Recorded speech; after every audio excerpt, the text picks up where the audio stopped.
नमस्कार बच्चों। तो स्वागत है आप सभी का इस देश के सबसे विश्वसनीय एजुकेशन प्लेटफॉर्म फिजिक्स वाला पर। मैं हूं पंकज बोरासी और आज मेरे प्यारे बच्चों जो हमारा उदय बैच है ना 9th क्लास के लिए जो प्योर हिंदी बैच है उसमें हमारा अध्याय 2 चल रहा है और उसके लेक्चर नंबर 4 को मैं आज आपके सामने लेकर आया हूं। अभी 5 सितंबर को हमारा शिक्षक दिवस निकला है और मेरी ओर से आप सभी को शिक्षक दिवस की हार्दिक शुभकामनाएं। ठीक है, अब सर आप बोल रहे होंगे है ना, बच्चे बोल रहे होंगे कि सर हमें शुभकामनाएं देनी चाहिए, आप क्यों दे रहे हैं ना, मुझे भी देना चाहिए क्योंकि बेटा आप हो तो हम हैं। ठीक है, बच्चे हैं तो हम हैं, है ना, और आपको जो सेटिस्फेक्शन मिलता है यहाँ पढ़कर, ठीक है, वही हमारी सबसे बड़ी कमाई होती है। ठीक है, हम भी आपसे बहुत कुछ सीखा करते हैं। अगर बच्चे ना होते तो हम पढ़ाते किसको। ठीक है, हाँ, तो इसीलिए और उस चीज का मैं बहुत गर्व होता है कि जब हमारा पढ़ाया हुआ बच्चा किसी अच्छे स्तर पर पहुंच जाता है। ठीक है, और वहां जाकर जब हम देखते हैं, ठीक है, उस बच्चे को, उसकी कामयाबी को, तो उस समय हमारे दिल को सबसे ज्यादा तसल्ली मिलती है, हमें सबसे ज्यादा खुशी मिलती है। ठीक है, बाकी चीजें सारी सेकेंडरी होती है। तो एक बार फिर से मेरी ओर से आप सभी को शिक्षक दिवस की ढेर सारी शुभकामनाएं। अब अगर हम बात करें कि सर आज का टॉपिक कौन सा होने वाला है, आप बताइए। तो भाई मिश्रण के घटकों का पृथक्करण हम करने वाले हैं। किसके बारे में डिस्कशन करने वाले हैं? मिश्रण के घटकों का पृथक्करण करने वाले हैं। बेसिकली क्या होता है मिश्रण, क्या होता है, वहां पर कोई नया पदार्थ बनता नहीं एक तरीके से, बस 2 सब्सटेंसेस लेते हैं या 2 से अधिक सब्सटेंसेस लेते हैं, अधिक पदार्थ लेते हैं, उनको डायरेक्ट मिक्स कर देते हैं। क्या उनका पृथक्करण संभव है? बिल्कुल संभव है ना। क्या उनका पृथक्करण संभव है? बिल्कुल संभव है, और वो हम करते हैं भौतिक प्रक्रियाओं के बारे में माध्यम से। अब अगर मैं बात करूं पिछले लेक्चर की, तो वहां पर मैंने तुम्हें है ना पृथक्करण की कई सारी टेक्निक्स बताई थी, उनके बारे में अपन फिर से रिकॉल करेंगे, उनको एक बार फिर से देखेंगे और हम समझेंगे कि क्या होता है मिश्रण का पृथक्करण। ठीक है, तो बेसिकली अगर मैं बात करूं, ठीक है, हाँ, बेसिकली अगर मैं बात करूं कि मिश्रण के पृथक्करण के बारे में अगर बात करें, तो मिश्रण के विभिन्न घटकों के अलग अलग भौतिक गुण होते हैं, जैसे मैंने बताया था, जैसे घनत्व, घुलनशीलता, कणों का आकार, चुंबक के प्रति व्यवहार, क्वथनांक आदि, ये सारे भौतिक गुण। ठीक है, भौतिक गुण कौन से होते थे जिन्हें हम बाहर से ऑब्जर्व किया करते थे? कौन कौन से होते हैं? जैसे मैंने बताया घनत्व, है ना, घुलनशीलता, कई चीजें ना पानी में घुलती है, कहीं नहीं घुलती, है ना, तो उसके माध्यम से। कणों का आकार, सोचो कोई चीज के कण है ना बड़े बड़े हैं, है ना, और कईयों के कण छोटे छोटे हैं। ठीक है, उसके कारण एक कणों का कलर हो जाता है, जैसे गेहूं वगैरह तुम देखते हो, या फिर जो भी अनाज होता है, अनाज में है ना जो पत्थर जैसे कंकड़ होते हैं, किसमें अगर बात करें अनाज में, तो उसको हम हैंड पिकिंग के द्वारा है ना चुनकर हम क्या कर सकते हैं, उनको अलग कर सकते हैं। तो ये भी तो पृथक्करण की एक विधि हो गई। ठीक है, हाँ, चुंबक के प्रति व्यवहार, सोचो कि एक चुंबक से आकर्षित होता है, दूसरा चुंबक से आकर्षित नहीं होता, तो वो भी क्या है बेसिकली, वो भी एक भौतिक गुण हो गया। क्वथनांक, ये भी एक भौतिक गुण हो गया। तो इन गुणों के आधार पर हम क्या कर सकते हैं भाई, सब्सटेंसेस को अलग अलग कर सकते हैं, पदार्थ को अलग अलग कर सकते हैं। क्लियर बात? चलो, अब अगर मैं बात करूं, ठीक है, अब बहुत ही सिंपल सी बात थी कि भाई अगर मैं बात करूं, अगर मैं बात करूं 1 सेकेंड, ठीक है, हाँ, घटकों के भौतिक गुणों में अंतर के आधार पर हमें उन्हें मिश्रण से अलग कर सकते हैं। क्या कर सकते हैं? अलग कर सकते हैं। देखो, कोई चुंबक के प्रति आकर्षित होता है, कोई चुंबक के प्रति आकर्षित नहीं होता। सपोज करो मेरे पास लोहा है और मेरे पास रेत है, क्या लोहे और रेत को हम अलग अलग कर सकते हैं? बहुत सिंपल तरीके से कर सकते हैं भाई। रेत के अंदर है ना छोटे छोटे कण हैं लोहे के, तो हम उसके अंदर चुंबक डाल देंगे, तो क्या हो जाएगा भाई, एक तरीके से है ना चुंबक जो है वो आकर्षित होने लगेगा, आकर्षित उससे होने लगेगा। किससे? अगर हम बात करें लोहे से। ठीक है, तो इस तरीके की चीजें हैं जो हमें बात पता कर सकते हैं। जैसे मिट्टी और अगर हम बात करें लोहा, है ना, मिट्टी और लोहे का मिश्रण है, उसमें तुम चुंबक जैसे ही डालोगे तो चुंबक से लोहा चिपक जाएगा। ठीक है, हाँ, तो ये एक छोटी छोटी सी बात थी।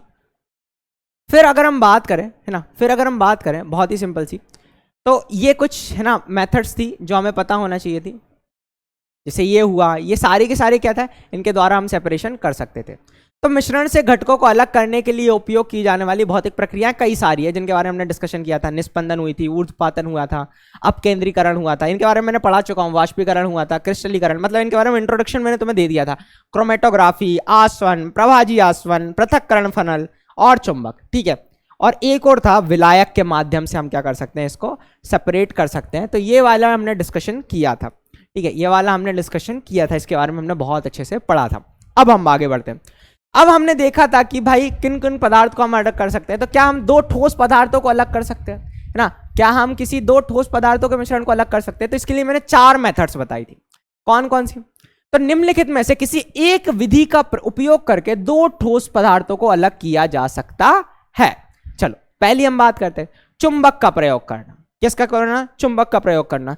वो हम तब करेंगे कि जब दो घटकों में से एक चुंबक के प्रति आकर्षित हो और दूसरा ना हो, तो हम चुंबक डालेंगे, जो आकर्षित होगा वो चुंबक से चिपक जाएगा, दूसरा वहीं रह जाएगा। ये हमने देखा था। दूसरा बेटे प्यारे बच्चों, दूसरा था ऊर्ध्वपातन की प्रक्रिया द्वारा का उपयोग करना। इसके बारे में अपन डिस्कशन करने वाले हैं आगे, ठीक है। तीसरा था उपयुक्त विलायक का उपयोग करना, इसके बारे में अपन डिस्कशन करेंगे। और चौथा जो है वो क्रिस्टलीकरण। इस लेक्चर में हम इन्हीं के बारे में बहुत अच्छे से डिस्कशन करने वाले हैं। तो बढ़िया है ना, कुर्सी की पेटी बांध लो, है ना, हम बिल्कुल उड़ने वाले हैं, है ना मेरे प्यारे बच्चों, एकदम उड़ने वाले हैं और हम मजे करने वाले हैं। क्या करने वाले हैं? मजे करने वाले हैं, ठीक है। चलो, तो अगर मैं बात करूं यहां पर कैसे हुआ था, ध्यान से देखो, चुंबक का प्रयोग करना, मैग्नेट का प्रयोग करना। तो सोचो मेरे पास दो चीज का मिश्रण है। किस चीज का मिश्रण है? देखो, लोहा जो होता है ना, लोहा जो होता है वो चुंबक द्वारा आकर्षित होता है। इस गुण का उपयोग करके लोहे के मिश्रण, अगर बात करें, लोहे को मिश्रण के अन्य घटकों से अलग करने के लिए किया जाता है, ठीक है। लोहा जो होता है वो चुंबक से क्या हो जाता है? आकर्षित होता है। और इस गुण का हम उपयोग कर क्या कर सकते हैं भाई? लोहे को सेपरेट कर सकते हैं, लोहे को क्या कर सकते हैं? अलग कर सकते हैं, पृथक कर सकते हैं, ठीक है। हाँ भाई, तो अपन बेसिकली सेपरेशन ऑफ मिक्सचर ही देख रहे हैं। तो यहां पर मेरे पास एक चीज रखी हुई, ये एक चाइना डिश टाइप है, ठीक है, जिसके अंदर मेरे पास क्या है? ये सल्फर है। क्या है? सल्फर है, ठीक है, सल्फर पाउडर है। और इसके साथ मैं एक चीज मिक्स कर रहा हूं, वो है हमारे पास लोहे की कील, है ना। सल्फर पाउडर को अपन ने रख दिया, डाल दिया इसमें, ठीक है। इसके बारे में अपन ने डिस्कशन किया था। और इसके अंदर अपन ने डाल दी लोहे का, अगर हम बात करें, बुरादा, ठीक है, लोहे का बुरादा डाल दिया, ठीक है। अब जैसे ही हमने डाला तो ये देखो दोनों ने मिश्रण बना लिया। इसको हिला दो बढ़िया तरीके से, देखो अपन इस तरीके से हिला रहा है, ठीक है। क्या कर रहे हैं? हिला रहे हैं भाई, है ना, इस मिश्रण को हिला रहे हैं। तो हिलाने के बाद क्या हुआ? चुंबक द्वारा लोहे का हाँ, अब क्या लेकर आए? इसके ऊपर मैग्नेट लेकर आएंगे, तो वैसे ही है ना, लोहा जो होगा वो अलग हो जाएगा। क्या हो जाएगा? अलग हो जाएगा, ठीक है। हाँ भाई, तो भाई लोहा यूजेस क्या है इस चीज के, उपयोग क्या क्या है ना। अगर मैं बात करूं उपयोग की, ठीक है, उपयोग क्या है? तो लोहे के बुरादे से सल्फर पाउडर को मिश्रण को अलग करना, इलेक्ट्रोमैग्नेट का उपयोग करके स्क्रैप आयरन को अन्य अपशिष्ट पदार्थों से अलग करना, ये सारे हमने पढ़ा था। और किसी व्यक्ति से लोहा या स्टील हटाने के लिए नेत्र चिकित्सक विद्युत चुंबक का उपयोग करना, ठीक है। हाँ भाई, तो कई सब्सटेंसेस ऐसे होते हैं जो क्या होते हैं भाई, मतलब अगर हम बात करें विद्युत चुंबक क्या होती है, इलेक्ट्रोमैग्नेट क्या होती है, कि अपन इलेक्ट्रिसिटी पास कर उसके अंदर क्या आ जाता है? चुंबकत्व आ जाता है। तो कई सारे इलेक्ट्रोमैग्नेट्स वहां पर यूज होते हैं और नेत्र चिकित्सक उसका उपयोग करते हैं ताकि लोहे की वस्तुओं को क्या कर सके? अलग कर सके। क्या कर सके? अलग कर सके, ठीक है। तो ये एक बहुत प्यारा सा था, है ना, इतना ज्यादा सोचना नहीं था। ये पिछले लेक्चर की कहानी थी। किसकी कहानी थी? पिछले लेक्चर की कहानी थी। अब हम बात करेंगे किसके? अमोनियम क्लोराइड और सामान्य नमक का पृथक्करण। किसकी बात करेंगे? अमोनियम क्लोराइड और सामान्य नमक का पृथक्करण, ठीक है। चलो, ठीक है, करें, चलो। तो अब अगर हम बात करें, ये कौन सी, अगर हम बात करें विधि हो जाएगी, ये कौन सी विधि हो जाएगी? ये हो जाएगी ऊर्ध्वपातन द्वारा। किसके द्वारा? ऊर्ध्वपातन द्वारा। जैसे मैंने तुम्हें बताया था, ठीक है, जैसे मैंने तुम्हें बताया था, क्या बताया था?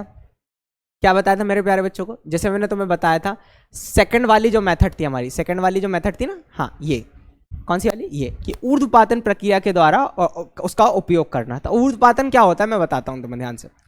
अगर मैं बात करूं मेरे प्यारे बच्चों, ऊर्ध्वपातन की प्रक्रिया मतलब ये सेकंड वाली मेथड अपन यूज करने वाले हैं। तो क्या होता है, कुछ पदार्थ ऐसे होते हैं जो डायरेक्ट ठोस से किस में बदल जाते हैं। अगर हम बात करें गैसियस अवस्था में, जैसे कि कोई जो ठोस होता है वो डायरेक्ट बदल जाता है किसमें? गैस में। किसमें? गैस में। इसको मैं बोलता हूं ऊर्ध्वपातन। क्या बोलता हूं?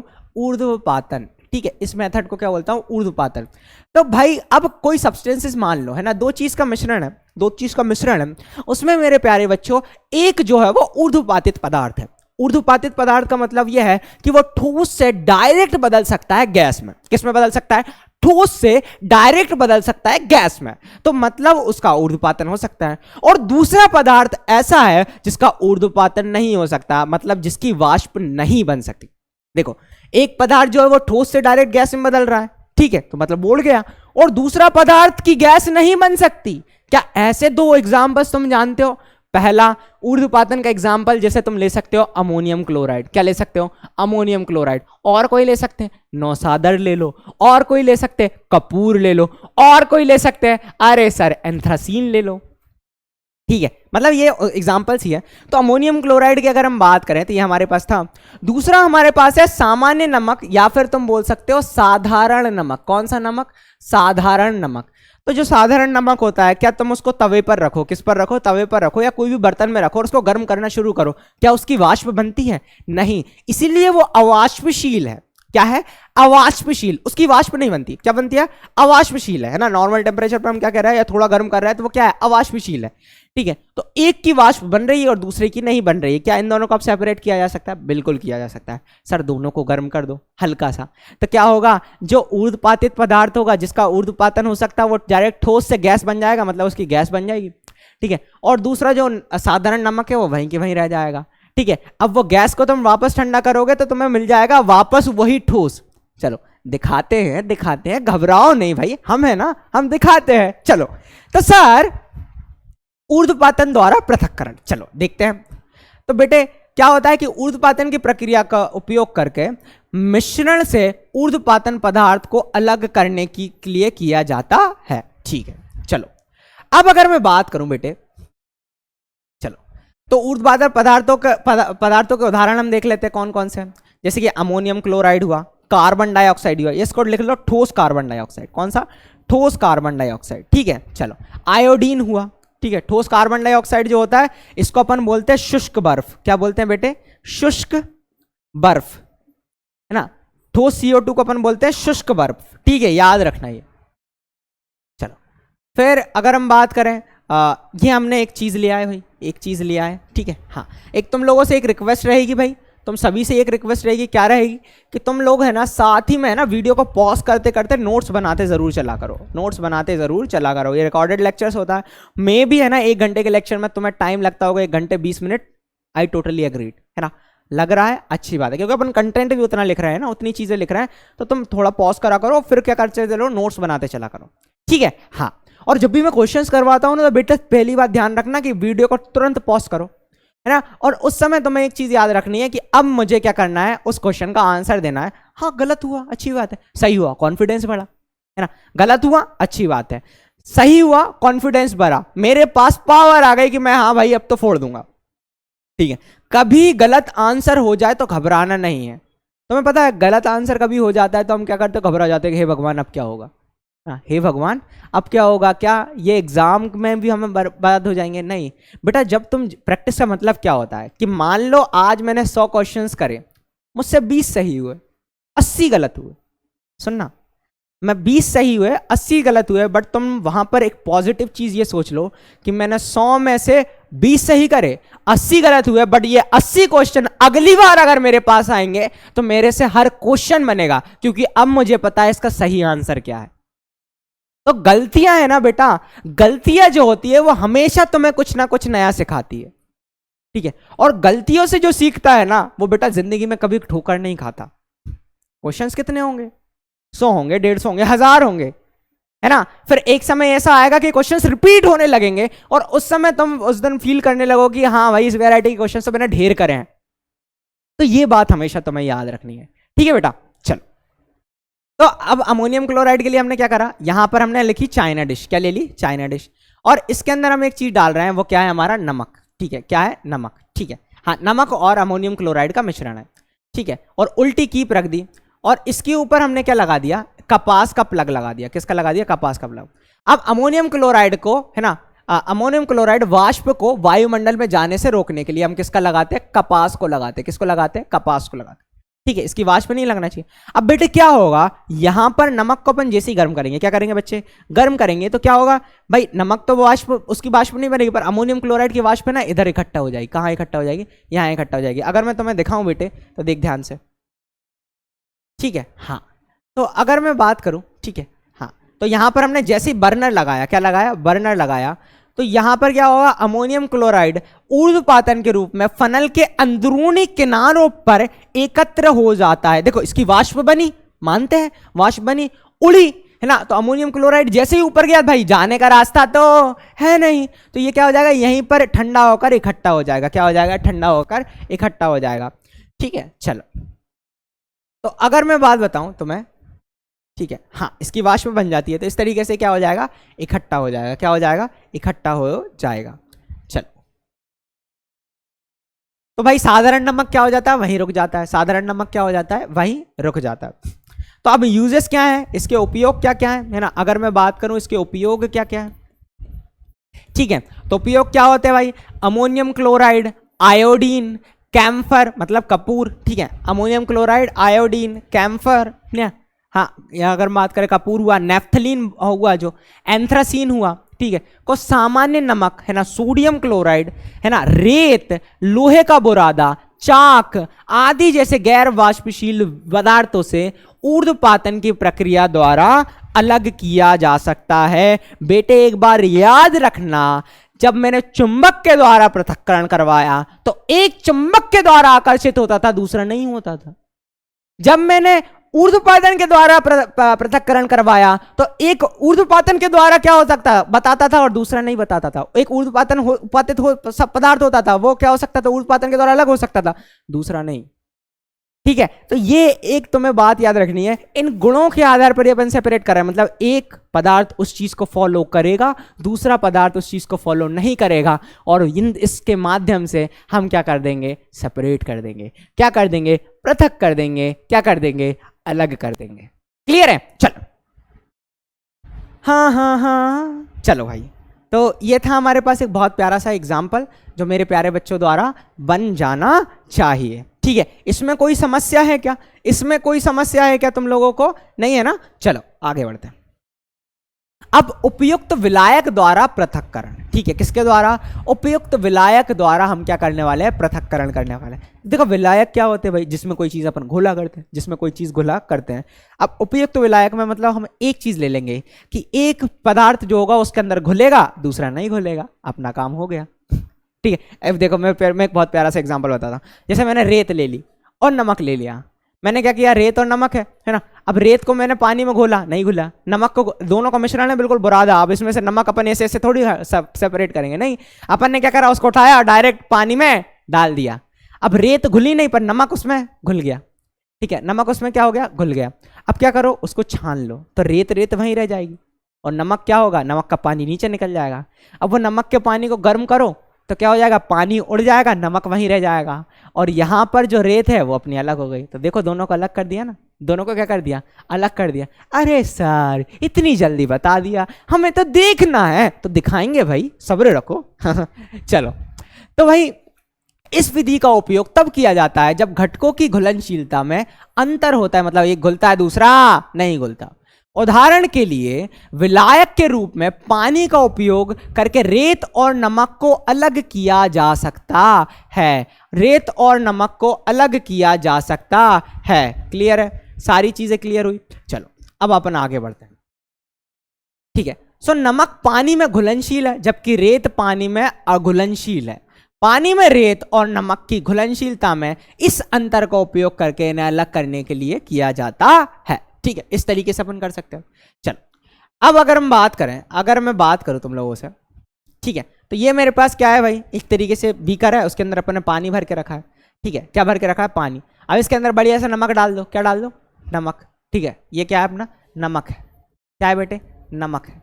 ठीक है, नोट्स बनाते चलना बेटा, एनिमेशंस होते हैं ये, इसलिए मैं तुम्हें दिखाने की कोशिश करता हूँ। ये क्या है मेरे पास, नमक है। ठीक है, चलो जैसे ही नमक डाला मैंने, ठीक है, नमक नीचे गिर गया, यहीं गिरा है ना, वो टेंशन मत लो। ठीक है, नमक है और ये मैंने डाल दी रेत। क्या डाल दी बेटा, रेत। ठीक है, दोनों को डाला है ना, दोनों को अपन ने क्या कर दिया, मिक्स कर दिया। तो देखो यहाँ पर कुछ रेत के भी कण हैं, यहाँ पर कुछ नमक के भी कण हैं। ठीक है, अब मिश्रण को क्या करना है, हिलाना है। क्या करना है, हिलाना है। चलो हिलाया भाई, तो देखो दोनों का मिश्रण हो गया। अब तुम थोड़ी देर बाद देखोगे कि रेत जो है वो अलग हो जाएगी और नमक क्या हो जाएगा, अलग हो जाएगा। ठीक है, तो नमक पानी में घुलनशील है जबकि रेत पानी में अघुलनशील है, मतलब घुलती नहीं है, मतलब घुलती नहीं है। चलो भाई, अब अगर मैं तुम्हें दिखाने की कोशिश करूं, अगर मैं दिखाने की कोशिश करूं, ठीक है, हाँ भाई, अब अपन क्या करेंगे, निस्पंदन करेंगे। क्या करेंगे, निस्पंदन करेंगे, मतलब फिल्ट्रेशन करेंगे। क्या करेंगे, फिल्ट्रेशन करेंगे, मतलब इसको अपन छानेंगे तो रेत रेत जो होगी वो क्या हो जाएगी, अलग हो जाएगी और नमक का पानी अलग हो जाएगा। ठीक है, नमक का पानी अलग हो जाएगा। तो जो अवशेष बचेगा, जो रेसिड्यू को अपन बोलते हैं अवशेष, क्या बोलते हैं बेटा, अवशेष। ठीक है, हाँ मैं इसको अच्छे से लिख देता हूं, इसको अपन बोलते हैं अवशेष। क्या बोलते हैं, चलो क्या बोलते हैं बेटा, अवशेष। ठीक है, और जो सैंड क्या रहेगी, रेत। क्या रहेगा, रेत जो होगा वो क्या होगा बेटा, अवशेष होगा। चलो, और जो क्षनित होगा, क्षनित होगा, क्या होगा, क्षनित होगा, या निस्पंदन की प्रक्रिया द्वारा जो हमें फिल्ट्रेट मिलेगा वो क्या होगा, नमक का घोल। क्या होगा बेटा, नमक का घोल। चलो, तो भाई नमक का घोल, अब क्या होगा, इसका वाष्पित हो जाना। ठीक है, नमक के घोल को क्या कर दो, देखो पहले दो निस्पंदन करा मैंने, निस्पंदन मतलब फिल्टर किया, फिल्ट्रेशन किया, तो मुझे दो चीज मिली, एक छन्नी में रह गई है ना, छन्नी या फिर फिल्टर पेपर में रह गई, जो था मेरा अवशेष, जो थी मेरी रेत, और नमक का पानी अलग हुआ। अब इस नमक के पानी को मैंने वाष्पित किया, क्या किया, वाष्पित, तो नमक अलग और पानी अलग। ठीक है, नमक मिल जाएगा और पानी क्या हो जाएगा, वाष्प बन जाएगा। पानी जो हो जाएगा वो क्या हो जाएगा, वाष्प बन जाएगा। क्या इतनी कहानी तुम लोगों को क्लियर हुई, क्या इतनी कहानी क्लियर हुई, पक्का पक्का एकदम, है ना। बिल्कुल कमेंट्स में बताया करो कि तुम्हारा एक्सपीरियंस कैसा रहा, है ना, पंकज भैया के साथ पढ़ने का एक्सपीरियंस कैसा रहा। मैं वो सारी चीज़ें देखा करता हूँ, है ना, तुम्हारी सारी कमेंट्स देखा करता हूँ। प्यारे बच्चों, है ना, तुम लोगों के कमेंट्स के बेसिस पर ही मैं पूरा लेक्चर प्रिपेयर करता हूँ, है ना, रियलिटी है। ठीक है, क्योंकि मेरे लिए, है ना, तुम ही सबसे ज़्यादा अनमोल हो, है ना, मेरे प्यारे अनमोल रतन। ठीक है, चलो, तो मुझे बताया करो तुम्हारे कमेंट्स में एक्सपीरियंस कैसे है। ऐसा, हाँ, ऐसा भी नहीं है कि तुम लिख रहे हो सर सर नाइस, सर ये, है ना, ये चीज़ें मेरे को इतनी बात नहीं करती, बट हाँ, तुम्हारे एक्सपीरियंसेस क्या है कि सर वो पार्ट मेरे को बहुत अच्छा लगा, है ना, उसमें मज़ा आया। ठीक है, आज मैंने ये नया सीखा। ठीक है सर, वहाँ पर ये कैसे हुआ सर, मतलब डाउट्स भी पूछा करो आप। अगर इतनी दिक्कत है, पहले तो देखो, मैं तो ये हमेशा यही कहूँगा कि एक बार लेक्चर को और देख लिया करो अगर दिक्कत आ रही है तो। ठीक है, अगर दिक्कत आ रही है तो एक बार और देख लिया करो, बाकी अपने एक्सपीरियंस से शेयर करो, तो उससे क्या होता है, मुझे बहुत मजा आता है, मुझे देखने में मजा आता है कि मेरे प्यारे बच्चे एंजॉय कर रहे हैं, साइंस को फील कर रहा है, केमिस्ट्री को फील कर रहा है, और उस समय मेरे को बहुत मजा आता है। ठीक है, चलो अब अगर हम बात करें, ठीक है, अब इसके उपयोग की बात करेंगे। किसकी बात करेंगे, उपयोग की बात करेंगे। किस में उपयोग किया जाता है, कार्बन और सल्फर का पृथक्करण। किसका, कार्बन और सल्फर, इसके बारे में और डिस्कशन कर देते हैं। कार्बन और सल्फर का पृथक्करण, ठीक है। अब ये दोनों चीज है ना, ये पानी में घुलती नहीं है। अगर मैं तुम्हें रियल बात बताऊं, दोनों पानी में अघुलनशील है। किसकी, अघुलनशील है। चलो भाई, तो क्या सर इसको विलायक के द्वारा पृथक नहीं किया जा सकता, देखो पानी में तो घुल नहीं रही है, पानी में तो घुल नहीं रही है। चलो, तो हमेशा अपन विलायक पानी नहीं लेंगे, है ना। देखो क्या होता है कि कई पदार्थ जो होते हैं वो जल में घुलते हैं, और कई पदार्थ जो घुलते हैं वो घुलते हैं किसमें, कार्बनिक विलायक में। अब इनके बारे में अपन डिस्कशन करेंगे आगे, है ना। कार्बनिक विलायक क्या होते हैं और अकार्बनिक विलायक क्या होते हैं। जल जो है वो अकार्बनिक विलायक है, ठीक है। जैसे तेल जल में नहीं घुल सकता ना, घुलते देखा है, नहीं घुल सकता, ठीक है।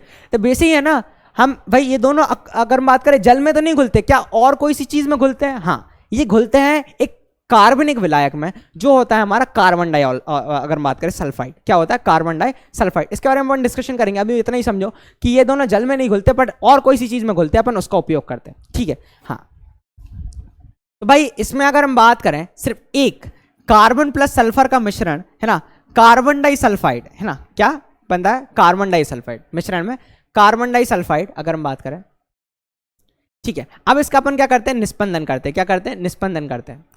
तो क्या होता है, कार्बन अविघटित रहता है, ठीक है, क्या रहता है, अविघटित रहता है, और कार्बन युक्त, अगर बात करें युक्त सल्फर घोल को फिल्टर किया जाता है। क्या करा जाता है, फिल्टर किया जाता है कार्बन का अवशेष के रूप में, और सल्फर घोल को निस्पंदन के रूप में प्राप्त किया जाता है। देखो ध्यान से सुनो, कार्बन और सल्फर का मिश्रण था, इसको अपन ने किस में डाला, कार्बन डाइसल्फाइड में डाला, ठीक है। ये क्या था, विलायक था, ये क्या था हमारा, विलायक था। क्या था बेटे, विलायक था। तो क्या हुआ, फिर इन दोनों का मिश्रण बना, हमने उसका क्या करा भाई, निस्पंदन किया। निस्पंदन मतलब फिल्टर किया, फिल्ट्रेशन किया, तो हमें दो चीज मिली, ठीक है। कार्बन अलग हो गया, और सल्फर का जो है वो हमें क्या मिल गया, घोल मिल गया। क्या मिल गया, घोल मिल गया, ठीक है। अब क्या होगा, अब मैं तुम्हें बताऊं ध्यान से, अब अगर मैं बताऊं तो अवशेष मेरे पास क्या हो गया भाई, अवशेष मेरे पास रह गया कार्बन, और मेरे पास एक और चीज आई, वो मिला क्षनित सल्फर का घोल, ठीक है। सल्फर और किसका घोल, कार्बन डाइसल्फाइड का घोल। अब क्या कर दो, फिर वही है ना, यहाँ पर क्या था अभी भाई, जल और नमक का घोल था, याद करो। अभी अपने क्या है, सल्फर का घोल, सल्फर और कार्बन डाइसल्फाइड का घोल है, इसको क्या कर दो, गर्म कर दो, क्या हो जाएगा, सल्फर वहीं रह जाएगा, कार्बन डाइसल्फाइड जो है उड़ जाएगा। चलो भाई दिखा देते हैं। तो वाष्पित हो जाना, और वाष्पित हो जाने पर मुझे क्या मिल जाना, अगर हम बात करें सल्फर मिल जाना। क्या मिल जाना, सल्फर मिल जाना। बेटे समझ आई चीज़ है, सल्फर मिल जाना, ठीक है हाँ भाई, क्या मिल जाए, सल्फर मिल जाना, ठीक है हाँ भाई। तो इसमें सल्फर जो है वो अगर हम बात करें कार्बन डाइसल्फाइड को में घुल जाता है, बाकी कार्बन जो है वो अवशेष के रूप में मिल जाता हमें है। तो ये एक कंसेप्ट था जो तुम लोगों को बात पता होना चाहिए। क्या होना चाहिए, पता होना चाहिए। क्या इतनी सी कोई समस्या है, इसमें कोई समस्या है, पक्का, चलो ठीक है हाँ भाई तेरिया चलो। तो भाई साहब आगे बढ़ते हैं, तो भाई साहब आगे बढ़ते हैं, थोड़ा सा पानी पी लूँ।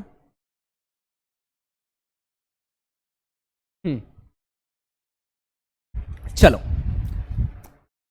क्रिस्टलीकरण के बारे में बात करते हैं। किसकी बात करते हैं अपन, क्रिस्टलीकरण के बारे में, ठीक है हाँ भाई। तो क्रिस्टलीकरण क्या होता है हम उसके बारे में थोड़ा सा डिस्कशन करते हैं, ठीक है हाँ।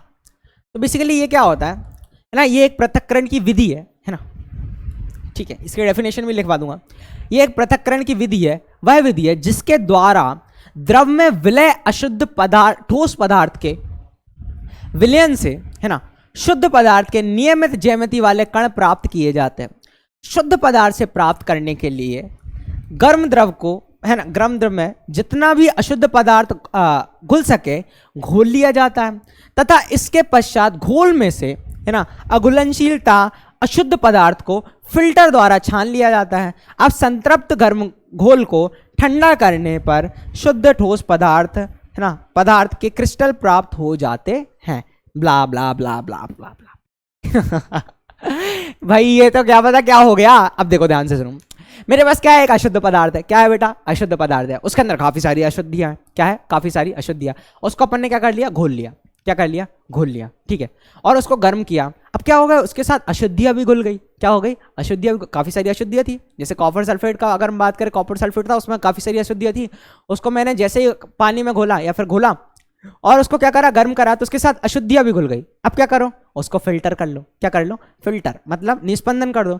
जैसे ही निस्पंदन करोगे तो क्या होगा भाई, फिल्टर करने के बाद क्या होगा भाई, जो कॉपर सल्फेट का विलयन है वो क्या हो जाएगा, नीचे चल जाएगा और अशुद्धियां वहीं रह जाएगी।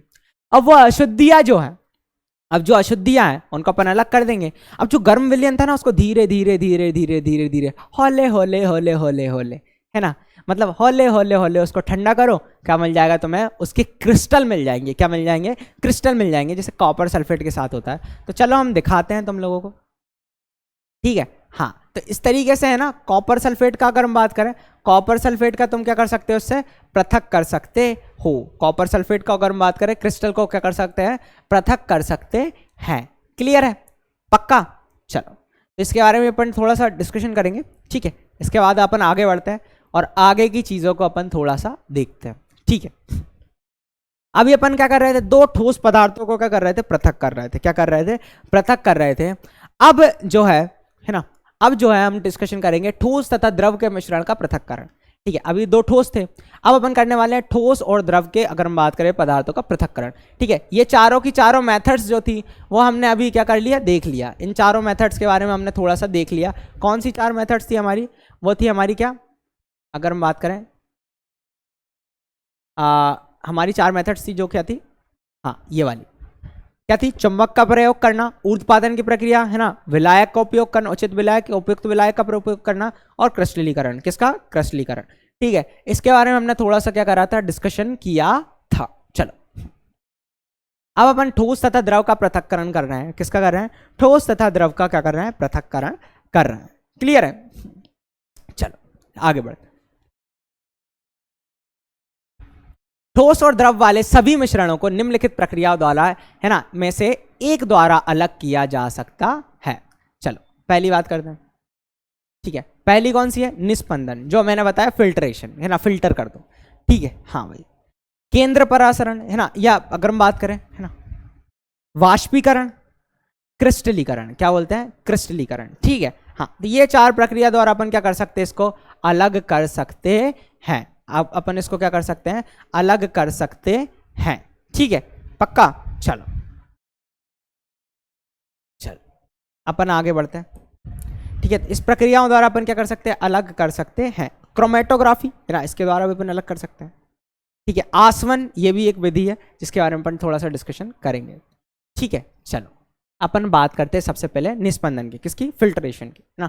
निस्पंदन बार बार आ रहा था, अपन बात करते हैं फिल्टर की, ठीक है, किसकी बात करते हैं, फिल्ट्रेशन की।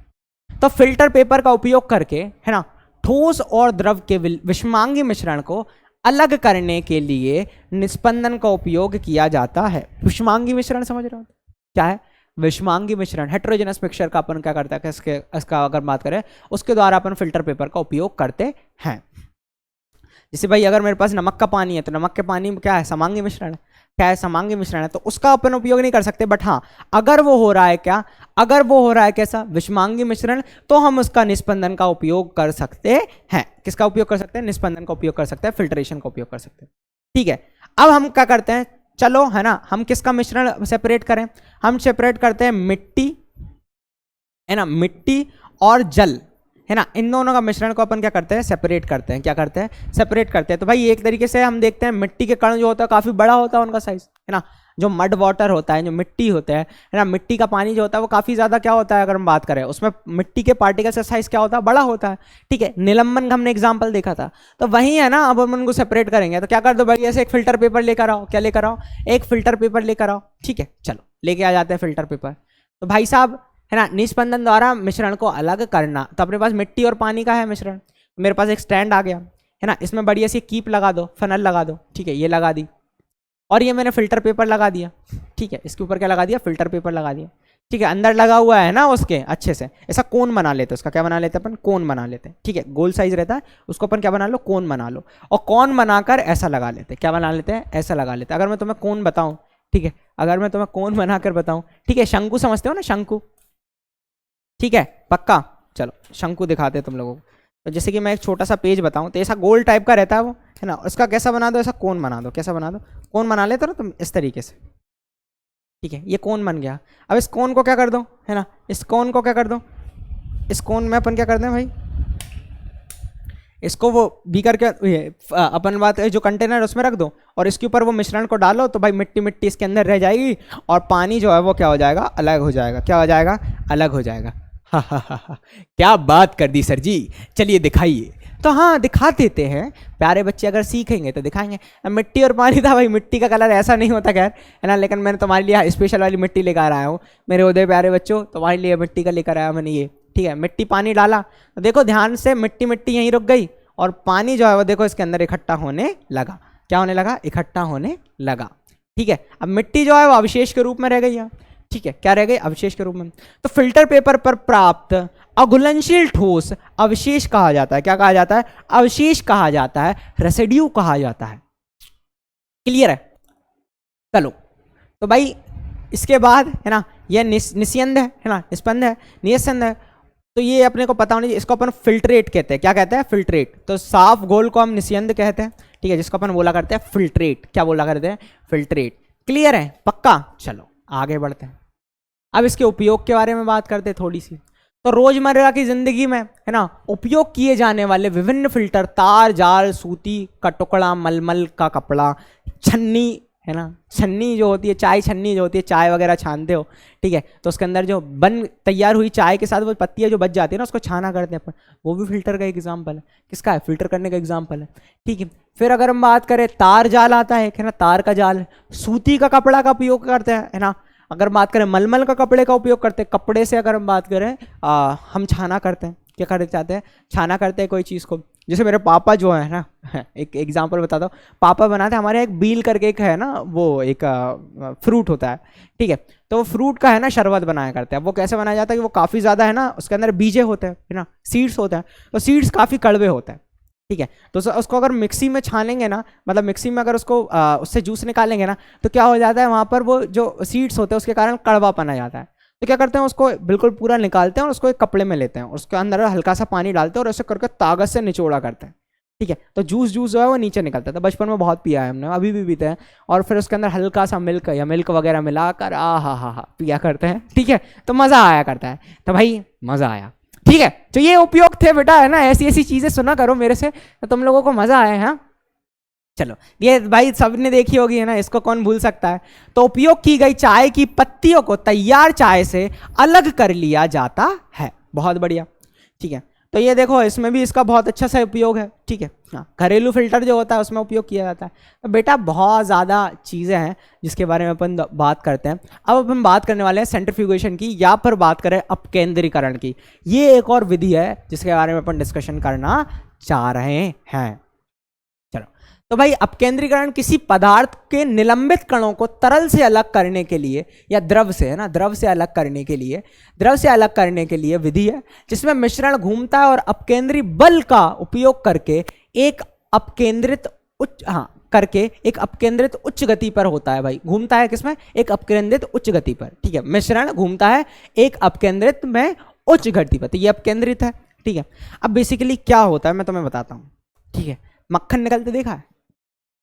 हाँ सर, बढ़िया निकला है ना। क्या होता है? बढ़िया निकला है। तो क्या होता है, जब मक्खन निकलता है तो जो हैवी पार्टिकल्स होते हैं वो नीचे रह जाता है और मक्खन जो होता है मुलायम सा, हल्का सा, वो ऊपर दिखने को मिल जाता है। फिर उसको निकाला करते हैं, उसको क्या करते हैं? निकाला करते हैं। तो इसमें है ना, तेजी से विलयन को क्या करा जाता है? मिश्रण को घुमाया जाता है। क्या करा जाता है? मिश्रण को घुमाया जाता है, नॉट, है ना, विलेन की बात नहीं करूंगा, मिश्रण को घुमाया जाता है। और उस मिश्रण में से, है ना, जो हैवी चीज होती है वो क्या होती है? सेंटर में नीचे इकट्ठा हो जाती है, और जो हल्की चीज होती है वो हमें ऊपर देखने को मिल जाती है। और ये जो बल है ना यहाँ पर काम करता है वो होता है अपकेंद्री बल। क्या होता है? अपकेंद्री बल। तो बेटा है ना, इसकी डेफिनेशन भी अपन देखेंगे, टेंशन की बात नहीं। तो अपकेंद्री बल क्या है? ठीक है, एक बचुआ बिल्कुल ऐसा कन्फ्यूज आ गया, सर अपकेंद्री बल क्या है, जल्दी बताइए। तो ये देख लेते हैं, ठीक है। हाँ, तो बेसिकली ये क्या है? एक घूमती हुई वस्तु, है ना, घूर्णन के केंद्र से दूर एक बल लगाती है जिसे अपकेंद्रीय बल कहा जाता है, ठीक है। क्या कहा जाता है? अपकेंद्रीय बल कहा जाता है। तो इसके बारे में थोड़ा सा डिस्कशन करा। तेजी से घूमने पर सघन कण नीचे, सघन मतलब डेंस, है ना, सघन मतलब डेंस, ठीक है, ज्यादा डेंस, ठीक है। सघन मतलब डेंस, भारी, ठीक है, और धकेल दिए जाते हैं और हल्के कण ऊपर रह जाते हैं। हल्के मतलब भाई लाइट, ठीक है। हाँ, चलो, जिनका घनत्व ज्यादा होता है उसको अपन बोलते हैं सघन, ठीक है। चलो आगे बढ़ते हैं। हाँ, तो भाई दूध से मलाई को अलग करना, है ना, दूध से क्या करना? मलाई को अलग करना। या फिर अगर हम बात करें मक्खन, है ना, मक्खन अलग करना, ठीक है, मक्खन अलग करना, अलग करना। सभी ने सुना होगा मक्खन वगैरह के, अभी दिखा भी देंगे तुम्हें कैसे होता है, ठीक है। तो देखो, है ना, यहाँ पर इस तरीके से रहता है, इस तरीके का अपरेटस होता है, और ऊपर क्या हो जाती है? क्रीम क्रीम आ जाती है, और मिल्क जो होता है नीचे आ जाता है, ठीक है। ऊपर मलाई मलाई देखने को मिल जाती है और मिल्क जो होता है नीचे होता है, ठीक है। पहले क्या था? दोनों मिक्स थे, पर जैसे ही अपन ने इसको घुमाया तो ठीक है, ऊपर क्या मिल गई हमें? मलाई मिल गई। क्या मिल गई? मलाई मिल गई, ठीक है। अब अगर मैं बात करूं बेटा किसकी? रक्त का केंद्रीकरण की। किसकी बात करूं मैं? रक्त का केंद्रीकरण की, ठीक है। हाँ, किसकी बात करूं मैं? रक्त का केंद्रीकरण की। तो यहां पर तुम देखोगे ब्लड में भी इस तरीके से, ब्लड में क्या क्या होता है सर? प्लाज्मा होती है, श्वेत रक्त कणिका होती है, लाल रक्त कणिका होती है, और हमारे पास क्या होता है अगर बात करें? प्लेटिलेट्स होती है। तो ये कंपोनेंट्स है ब्लड के, ठीक है। By the process of centrifugation, और वी कैन से, है ना, अपकेंद्रीकरण जो विधि है उसके माध्यम से, इस तरीके से देखो, पृथक केंद्रीकरण के माध्यम से हम क्या कर सकते हैं? सेपरेट कर सकते हैं। फिर एक और बात करते हैं बेटा, है ना, गीले कपड़ों से पानी निचोड़कर वॉशिंग मशीन के कपड़े सूखना, ठीक है। तो इस तरीके से हम देखते हैं कि भाई गीले कपड़े से, अगर ये इसी मेथड के द्वारा क्या होता है, ये अगर हम बात करें कपड़ों का सूखता है, ठीक है। चलो आगे और दिखा देते हैं, ठीक है, आगे और दिखा देते हैं, ठीक है। हाँ भाई, चलो, तो इसमें एक मक्खन वाली भी थी, है ना, मक्खन वाला भी था, जो तुम लोगों को पता होना चाहिए, चलो ठीक है। मक्खन वाली इमेज इसमें ऐड हो गई ना, मैं कर दूंगा तुम्हें ऐड, ठीक है। मक्खन वगैरह कैसे निकलता है, ठीक है। हाँ, और मुझे बताना वो मक्खन निकालने के लिए तुम्हारे गांव में क्या कहा करते हैं, ठीक है। हाँ, वो मक्खन निकालने का जो अपरेटस होता है ना, उसमें रस्सी वगैरह बंधी होती है, ठीक है। तो तुम्हारे बारे में, तुम्हारे यहाँ क्या कहा करते हैं वो कमेंट में मुझे जरूर बताना, ठीक है, पक्का। चलो अब हम आगे बढ़ते हैं। अब हम बात करते हैं वाष्पन की। किसकी बात करते हैं? वाष्पन की, या वाष्पीकरण की बात कर लेते हैं, ठीक है। हाँ, अब वाष्पन में क्या होता था भाई? हम गर्म करते थे। क्या करते थे? गर्म करते थे। तो मिश्रण के एक ठोस गैर वाष्पशील होता है, मतलब नमक मान लो, और एक क्या है? तरल घटक जो वाष्पशील, विलायक होता है। क्या होता है? विलायक, जो वाष्पशील है, को पूरी तरीके से वाष्पीकृत करने की प्रक्रिया से अलग किया जाता है, तरल घटक से अलग किया जाता है। सपोज करो मेरे पास समुद्र किनारे गड्ढा बढ़िया खोद लो, ठीक है, आप गड्ढा खोद लो और वहां से एक बढ़िया सी एक वो नाली टाइप बनाकर लाओ, ठीक है, या फिर एक छोटी सी है ना नाली टाइप बनाकर लाओ और उस गड्ढे तक पानी ले आओ समुद्र का, ठीक है, और पानी उसमें अंदर भराने दो, ठीक, और जैसे ही भर जाए वो नाली को ब्लॉक कर दो ताकि और समुद्र का पानी नहीं आ सके। उसको 4 दिन के लिए छोड़ दो, क्या होगा सर, क्या होगा? जो पानी पानी उसके अंदर उपस्थित था वो उड़ जाएगा और नमक नमक वहीं रह जाएगा, नमक नमक वहीं रह जाएगा। क्यों? पानी नमक क्यों नहीं उड़ा? क्योंकि नमक सर गैर वाष्पशील है, उसकी वाष्प नहीं बनेगी, पर पानी की वाष्प बन जाएगी। तो ये क्या हो गया? वाष्पन हो गया। क्या हो गया? वाष्पन हो गया। नहीं सर, आप तो बस बिल्कुल मतलब एनिमेशन से बताते हो तो मजा आता है ना, एनिमेशन से बताते हो तो बचा आते हैं। तो बेटे तेरे लिए एनिमेशन भी आ गया। तो इसमें पानी से भरा हुआ एक बीकर लीजिए। क्या लेना है? बीकर लेना है, ठीक है। इसके अंदर क्या डाल रहा है? नमक डाल दो, ठीक है। हाँ, सोडियम क्लोराइड को है ना, नमक है अपना, स्पैचुला में लें और इसे पानी के साथ बीकर में घोलें, ठीक है। तो अपन ने लिया भाई, तो ये डाला अपन ने, देखो नमक, ठीक है, फिर गिर गया नीचे, है ना, इसी के अंदर है वो, ठीक है। तो जैसे देखो नमक के कण है वो इसके अंदर क्या होगा, अगर हम बात करें, घोल दिया हमने। क्या कर दिया? घोल दिया। देखो घोल दिया ना। चलो, तो अब अगर हम बात करें, है ना, मैंने यहां पर लेकर आया सैंड बाथ। क्या लेकर आया? सैंड बाथ, ठीक है। हाँ, और इसके ऊपर क्या लगी हमने, अगर हम बात करें, हाँ, चाइना डिश ली। क्या ली? चाइना या डिश ली, ठीक है, वाष्पित होने वाली डिश ली, और इसके अंदर हमने क्या डाला? वो नमक का पानी डाला। क्या डाला? नमक का पानी डाला। और अब इसको क्या कर दो? गर्म कर दो। क्या कर दो? गर्म कर दो। तो देखो पानी पानी जो है वो उड़ गया, पानी पानी जो है वो क्या हो गया? उड़ गया। और धीरे धीरे देखा तो मैं वापस मुझे नमक देखने को मिल गया। तो अवशेष जो है वो सोडियम क्लोराइड है, जो हमारा क्या है? साधारण नमक है। क्या है बेटे? साधारण नमक। क्या है? साधारण नमक। तो वाष्पन की प्रक्रिया द्वारा हमने इसको क्या कर दिया? सेपरेट कर दिया, अलग कर दिया, अलग कर दिया, ठीक है। बहुत ही प्यारा सा एक था जो हमें को पता होना चाहिए। क्या कर दिया? अलग कर दिया। चलो, तो वाष्पीकरण से शुष्कता की तुलना में क्रिस्टलीकरण एक बेहतर तकनीक है, ये भी हमेशा याद रखना। क्या करना?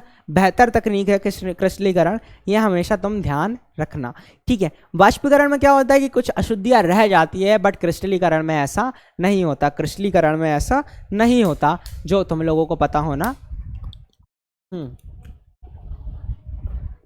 चाहिए। पक्का? चलो, तो भाई देख लेते हैं। तो वाष्पीकरण के दौरान शुष्क होने तक, हाँ, गर्म करने पर कुछ ठोस पदार्थ जैसे चीनी, देखो चीनी का तुमने लिया तो चीनी है ना, जल जाती है, ठीक है, जल नहीं जाती है, फिर बोल सकते हैं विघटित हो जाती है ना, या फिर जल जाती है। क्या हो जाती है? जल जाती है। बेसिकली क्या हुआ कि अगर तुम शक्कर आज खुद घर देना है ना, घर पे रहना, और तुम क्या करना, शक्कर जो है, शक्कर के अंदर हल्का सा पानी डालना। क्या करना? हल्का सा पानी डालना और उसको गैस के बर्नर के ऊपर रख देना। 1 चम्मच है, थोड़ा प्रेजेंस, पेरेंट्स की प्रेजेंस होना चाहिए, नहीं तुम उड़ा दो। तो जैसे ही तुम रखोगे ना तो क्या होगा? जल तोड़ जाएगा।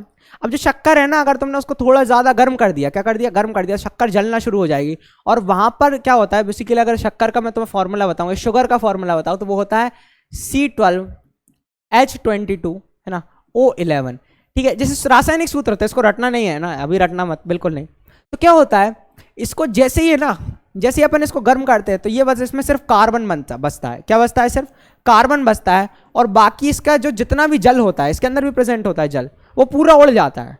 तो तुम देखोगे शक्कर बिल्कुल काली काली बचेगी, अब शक्कर नहीं रही, अब बस उसमें कार्बन बचा, बाकी पूरा उड़ गया, ठीक है। तो बेसिकली यहां पर तुमने एक चीज सीखी। क्या सीखी? कि भाई अगर तुमने है ना, यहां पर अगर तुमने भाई ज्यादा गर्म कर दिया तो शक्कर जैसी चीज है वो खराब हो गई, है ना। क्या हो गई? खराब हो गई। अगर हमें सेपरेशन करना है, अगर हमें पृथक्करण करना है, अगर हमें अलग करना है, तो भाई उसमें एक चीज भी ध्यान रखनी कि जो हमारे मतलब डिजायर्ड प्रोडक्ट है या डिजायर्ड चीज है ना, जो हमारे लिए बहुत ज्यादा मूल्यवान है, उसका नुकसान ना हो, उसका नुकसान ना हो, ठीक है, इसीलिए किया जाता है। तो इसलिए क्रिस्टलीकरण बेहतर होता है ना, किससे? वाष्पीकरण से, ठीक है। क्या होता है?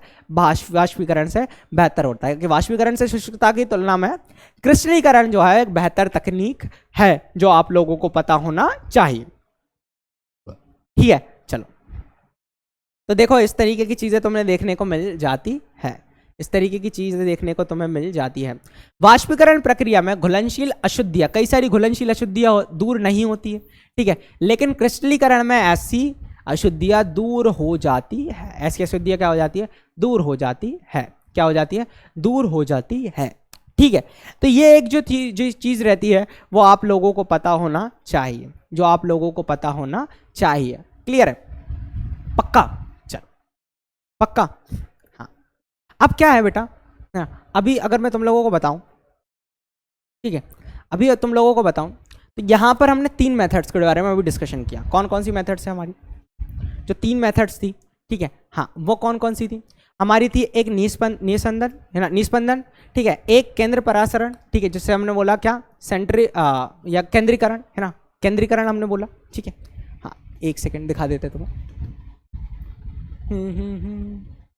ये वाला हो गया था, ठीक है, ये वाला हो गया था। हाँ, अब केंद्रीकरण जो हमने पढ़ा, ठीक है, क्या पढ़ा? अब केंद्रीकरण पढ़ा, ठीक है। फिर हमने क्या पढ़ा? निस्पंदन पढ़ा। और इसके बाद हमने डिस्कशन किया किसके बारे में? अगर हम बात करें वाष्पन के बारे में। किसके बारे में बात करा? वाष्पन के बारे में। इसके बेसिस, जैसे कि अब मैं तुम्हें एक छोटी सी चीज दिखाऊं, है ना, इस चीज की बताऊं मैं तुम्हें।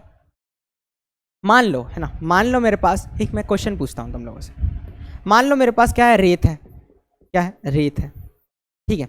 प्लस मेरे पास, देखो अभी इसके यही कंसेप्ट से अपन एक क्वेश्चन करते हैं। रेत है प्लस मेरे पास क्या है? मेरे पास एक है लोहा। लोहा मत लो, ठीक है, लोहा मत लो, ठीक है, लोहा नहीं लेते। मेरे पास रेत है ना, सिंपल सी चीज।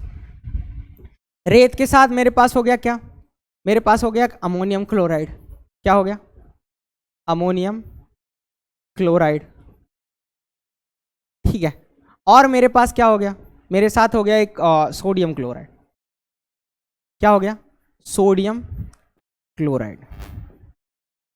क्या इन तीनों को अलग कर सकते हैं हम? देखो टफ नहीं है, बहुत सिंपल, बहुत सिंपल है। बट क्या हम इसको अलग कर सकते हैं?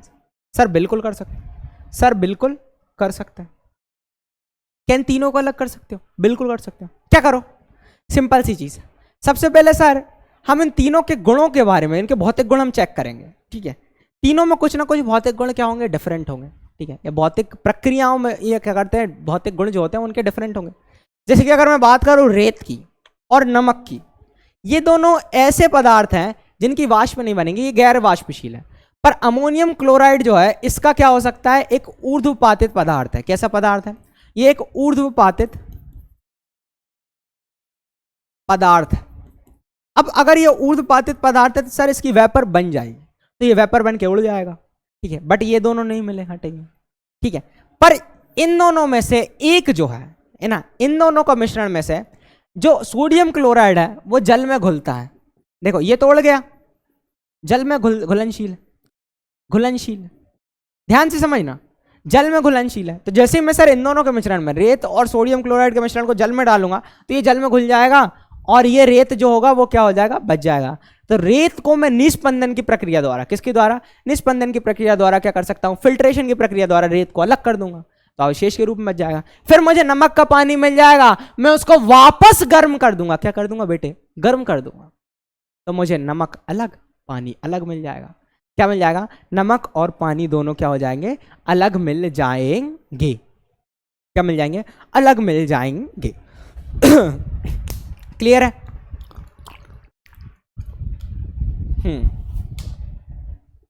पक्का बेटा? चलो, तो अब मैं तुम लोगों से एक ही बात कहूंगा ना, अब मैं तुम लोगों से एक ही बात कहूंगा, ठीक है। जो हमारा है ना डीपीपी मिलने वाला है, जो तुम लोगों को डीपीपी मिलेगा, ठीक है, उसमें पहले क्वेश्चन से 10 क्वेश्चन तुम लोगों को क्या करना है? सॉल्व करना है। पहले क्वेश्चन से 10 क्वेश्चन सॉल्व करना। बट एक बात हमेशा याद रखो, है ना, एक बात हमेशा याद रखो कि बेटा जितना है ना, जितना मैं तुम लोगों को चीज़ें बताया करता हूँ, है ना, एटलीस्ट उन सभी को है ना अपने नोट्स में क्या कर सको, अगर बात करें, लिखते चलो। दूसरी चीज़ ये बहुत ज़्यादा इंपॉर्टेंट हो जाती है बेटा कि जो मैं डीपीपी तुम्हें लोगों के साथ शेयर करता हूँ, हो भी सकता है उसमें से कई क्वेश्चन तुमसे नहीं बन रहा है। तो मैंने अभी तुम्हें क्या बताया कि भाई पहली बार है ना, तो होता है कि भाई पहली बार क्वेश्चंस नहीं बनते, बट जिंदगी में कभी ये क्वेश्चंस तुम्हारे सामने जब आए तो मेरे प्यारे बच्चे कभी घबराना नहीं चाहिए कि हाँ भाई ये क्वेश्चन मैंने वहां पर कभी ना कभी देखा है, और अगर मैंने वो क्वेश्चन कभी ना कभी देखा है इसका मतलब वो मुझसे बनेगा। तो प्रैक्टिस का ये मतलब नहीं होता कि मुझसे सारे क्वेश्चन बने, है ना, किसी से नहीं बनते बेटा, शुरू में किसी से भी नहीं बनते। शायद मैं कभी पढ़ता हूँ तो हो भी सकता है मुझसे भी नहीं बनते होंगे, बिल्कुल। बट क्या हुआ कि हमने मेहनत करी, हमने उस सब्जेक्ट के अंदर इंटरेस्ट लेकर आए, हमने वो चीज एक बार, अरे ईगो पे लो ना, ईगो पे लो कि भाई मुझसे नहीं बन रही, अब मैं फिर से देखूंगा। ध्यान से सुनना, अगर सोचो कि जिंदगी में कभी है ना पहली बार ये पढ़ाई होती होगी, पहली बार मतलब पढ़ाई पढ़ाना शुरू हुआ होगा, या शिक्षा का एक अगर हम बात करें शुरू हुई होगी, ठीक है, शिक्षा देना शुरू हुआ होगा या स्कूल में शुरू हुई होगी, तो जब शुरू में जब लोग गए होंगे, ठीक है, पहली बात जिंदगी में तुम पैदा हुए है ना, बच्चे मतलब पैदा ऐसा नहीं बोलना चाहिए, हाँ तुमने जन्म लिया और जन्म लेने के बाद जब तुम कम्युनिटी में गए है ना, तो क्या हुआ, तुम्हारे पास दो चॉइसेस थी। पहली चॉइस है कि काफ़ी ज़्यादा खेलना कूदना है, दूसरी चॉइस ये है कि तुम्हें कुछ पढ़ना है। क्या करना है, पढ़ना है। तो जब दोनों चीज़ नहीं है तुम्हारे लिए, क्या है, दोनों चीज़ नहीं है बेटा, बट क्या है कि तुम्हें क्या करना है, दोनों में से एक चीज़ को चूज करना है। क्या करना था, एक चीज़ को चूज करना था। तुमने खेलना चूज करा, खेलने में इंटरेस्ट आया ना, आज पढ़ाई चूज कर लो, पढ़ाई में भी इंटरेस्ट आएगा। ठीक है, क्या आएगा, पढ़ाई में इंटरेस्ट आएगा, बिल्कुल आएगा। बट क्या है, हमको उस चीज़ की कदर करनी है, उस चीज़ को फोकस करना है, उस चीज़ के ऊपर अहमियत देनी है, उसको समय देना है, और वो तुम लोगों को बहुत अच्छे से आता है, मुझे पता है। ठीक है, तो बस मैं तुम लोगों से यही है ना प्रार्थना करूंगा कि तुम जो चीज़ मैं तुम लोगों को बताता हूँ है ना, जो चीज़ मैं तुम्हें करता हूँ उसको ध्यान से समझो है ना। ये एनिमेशंस को इतना इंटरेक्टिव है ना, मैं पीपीटी में इतनी मेहनत करके लाता हूँ ताकि तुम लोगों को बहुत इजीली समझ आए है ना। हाँ, यही मेरी हमेशा कोशिश रहती है। तो इसी के साथ मैं कहना चाहूंगा मेरे उदय के प्यारे बच्चों को धन्यवाद है ना। बढ़िया से प्रैक्टिस करो, ठीक है, एकदम जोश के साथ है ना। अभी हारना नहीं है बेटा, अभी तो बहुत लंबी जर्नी है अपनी, ठीक है, बहुत फोड़ना है लाइफ में, ठीक है। ये तो एक सिर्फ छोटा सा पड़ाव है और इसको मुझे पता है मेरे प्यारे बच्चे बहुत अच्छे से पार करेंगे। तो इसी के साथ हम लेक्चर को खत्म करते हैं। धन्यवाद।